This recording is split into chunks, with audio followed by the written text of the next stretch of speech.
PT Sengwei New Energy Technology selaku investor asal Cina bersama pemerintah Provinsi Papua Barat Daya dan pemerintah Kabupaten Sorong gelar rapat koordinasi terbatas di salah satu hotel berbintang di kota Sorong. Rakor tersebut dihadiri penjabat Gubernur Papua Barat Daya yang diwakili staf ahli Gubernur Bidang Ekonomi Pembangunan dan Keuangan Sior Siarangga, Pelaksana Tugas Bupati Sorong Cliff Japsunan, Direktur Utama PT Sino Konsultan Investment Adriana Imelda Dat, serta Direktur PT Sengwei New Energy Technology Mr. Ru Guo Seng, serta pihak BUMD PT Malamoy Olom Wobok hotel berbintang di kota Sorong. Rapat koordinasi terbatas digelar guna percepat proses groundbreaking pembangunan pabrik smelter nikel di kawasan ekonomi khusus Kabupaten Sorong. Selain itu, dalam rapat tersebut juga membahas terkait persiapan pihak pemerintah dalam penyediaan bahan baku serta infrastruktur di kawasan ekonomi khusus Sorong.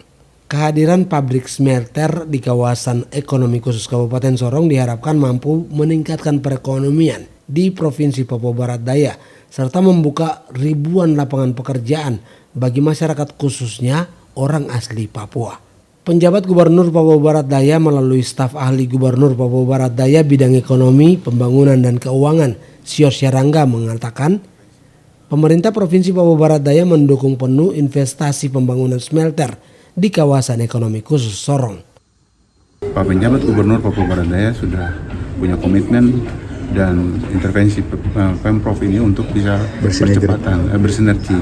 Jadi ini bisa KIK ini kita berharap di tahun ini bisa berjalan dengan pertemuan nanti yang dilakukan hari ini. Tindak lanjutnya kita berharap bahwa ada titik terang masalah-masalah yang di mana yang mungkin ada kendala-kendala di mana itu kita harus kita ketemu dan harus ada intervensi. Adriana Imelda Dat selaku Direktur Utama PT Sino Konsultan Investment sebagai perusahaan konsultan yang menghadirkan investor di kawasan ekonomi khusus Sorong mengatakan kegiatan rakor terbatas kali ini lebih kepada persiapan groundbreaking pembangunan smelter nikel dan pabrik baja. Kalau untuk datangkan investor sendiri sebenarnya sudah dari 2 tahun lalu. Hanya mereka datang untuk memastikan ketersediaan bahan baku, kemudian infrastruktur. Dan hari ini mereka memang datang dengan tim yang lebih lengkap karena mereka sudah siap untuk berinvestasi di sini. Mereka sudah memastikan bahwa kawasan ekonomi khusus Sorong layak untuk mereka investasi di sini. Diperkirakan untuk tahap awal 3.000. Tapi mungkin untuk tahap awal 500 dulu. Dan kami berharap putra daerah bisa lebih banyak dilibatkan. Dari hasil peninjauan di kawasan Kek Sorong, lanjut Adriana, pihak investor telah memastikan kawasan tersebut layak untuk mereka berinvestasi di kawasan tersebut.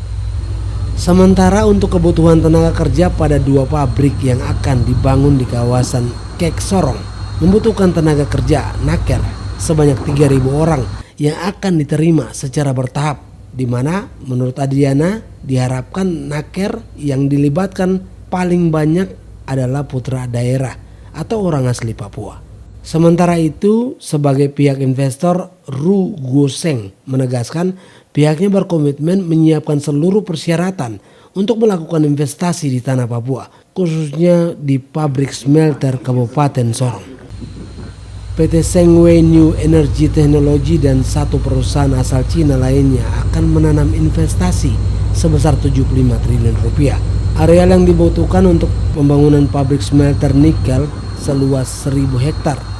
Dari 500 hektar ketersediaan lahan yang sudah disiapkan di kawasan Kek Sorong serta sejumlah fasilitas penunjang lainnya. Rencananya di kawasan Kek Sorong akan dibangun 2 pabrik besar, yakni pabrik smelter nikel serta pabrik baja. Usai rapat koordinasi terbatas, selanjutnya dilakukan penandatanganan berita acara komitmen antara pihak investor dan pemerintah dalam rangka groundbreaking pembangunan smelter nikel dan pabrik baja di kawasan ekonomi khusus yang rencananya akan dimulai pada awal bulan Juni 2024. Dari Kota Sorong, Provinsi Papua Barat Daya, Felix Adidati, iNews Sorongraya.id memberitakan.